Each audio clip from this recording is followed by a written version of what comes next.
Mədəniyyət Nazirliyi, Bakı Şəhər Mədəniyyət Baş İdarəsi, Suraxanı rayon təşkilatı Yeni Azərbaycan Partiyasının birgə təşkilatçılığı ilə dəyərli sənətkarımız Məsum İbrahimovun 65 ili yubileyinə həsr olunmuş tədbirdə hər birinizi salamlayıram.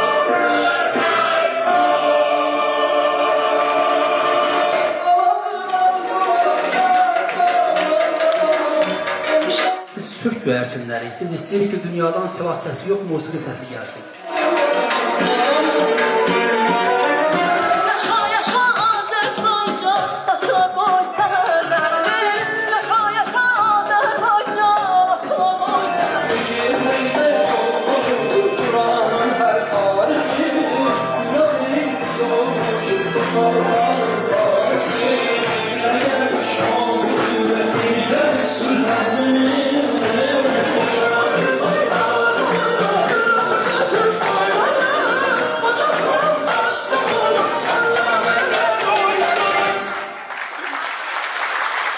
Yaşasın Azərbaycanımız, Qarabağ Azərbaycandır.